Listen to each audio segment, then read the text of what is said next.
శ్రావణ మాసంలో చేసే ముఖ్యమైన వ్రతం వరలక్ష్మీదేవి వ్రతం.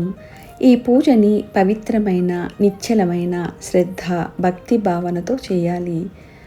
హంగులు ఆర్భాటాలతో కాదు. అమ్మ రూపు లేదనో, బంగారు వెండి పూలు లేవనో బాధపడకండి.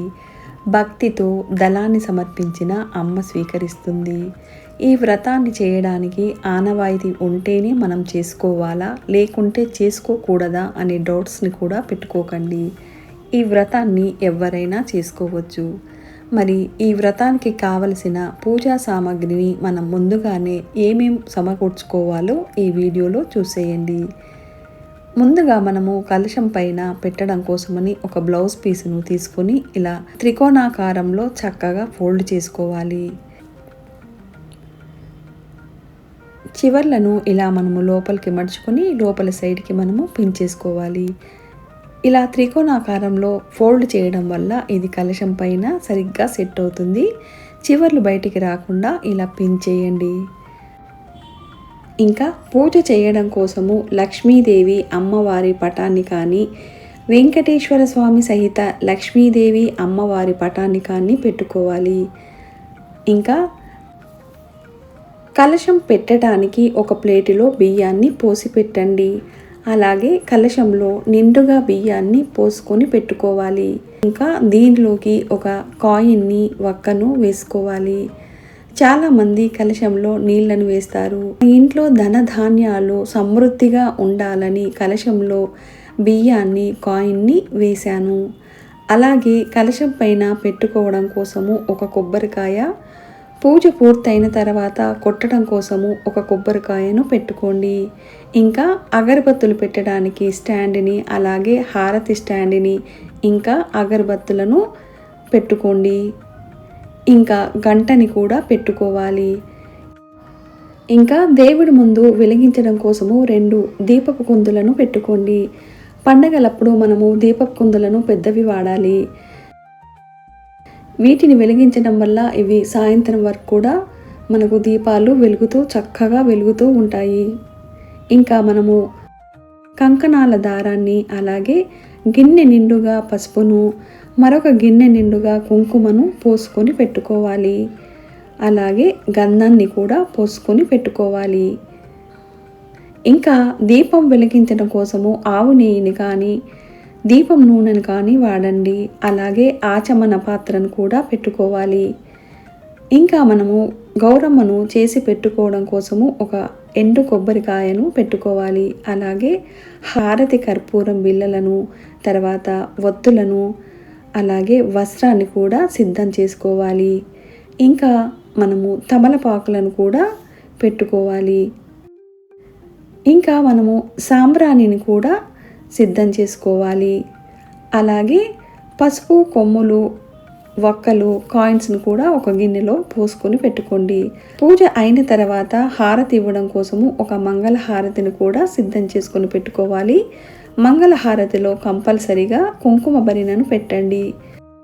అలాగే ప్రసాదం కోసము శనగలను నానబెట్టుకొని పక్కన పెట్టుకోవాలి.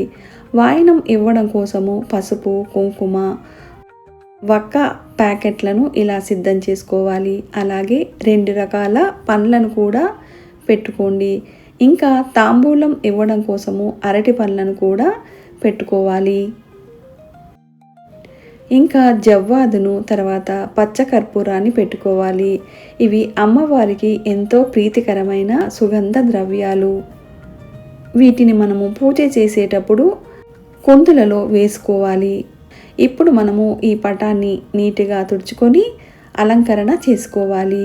గంధం పెట్టి, కుంకుమ బొట్లను పెట్టి అలంకరణను చేసుకోండి. మనము కలశాన్ని కూడా గంధంతో బొట్లను పెట్టి కుంకుమ బొట్లను పెట్టుకోవాలి.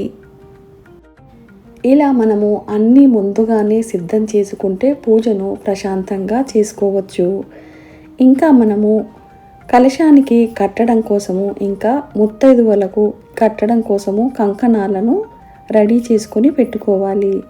ఇప్పుడు ఒక కంకణాన్ని రెడీ చేసుకొని మనము కలశానికి కట్టుకోవాలి. ఇంకా అరిగ్యానికి వాడే కలశాన్ని కూడా కంకణాన్ని కట్టుకోండి.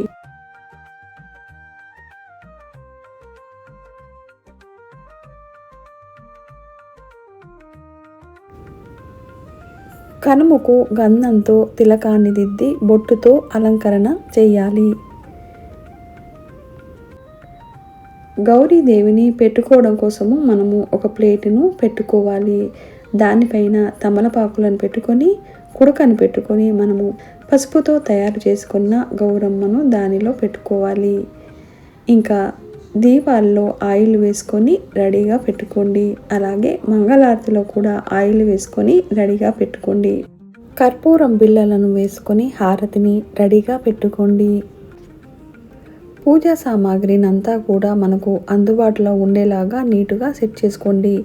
పసుపును కుంకుమను ఇలా అమ్మవారికి దగ్గరగా పెట్టండి. దీపపు కుందులకు బొట్టును పెట్టి అలంకరణ చేయండి. ఇంకా పూలతోని అమ్మవారిని అలంకరణ చేయండి. ప్రసాదాలను శనగలను మనము ఇంకా తయారు చేసుకున్న పులిహోర ప్రసాదాలను పెట్టండి. పంచామృతాన్ని కూడా సిద్ధం చేసుకోండి.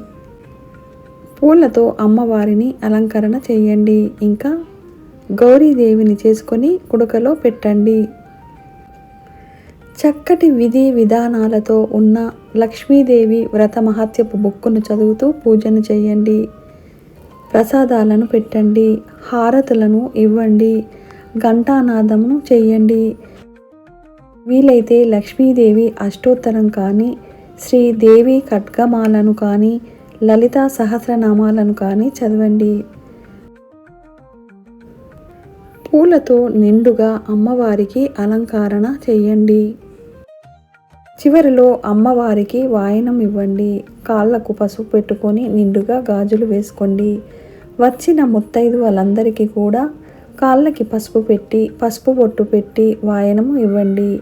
వాయనాన్ని ఇస్తూ ఇస్తేనమ్మ వాయనము అని చెబుతూ వాయనాన్ని ఇవ్వండి.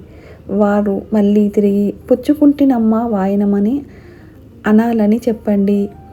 ఇలా అమ్మవారికి ఇష్టంగా పూజను చేసి అమ్మవారి ఆశీస్సులను పొందండి.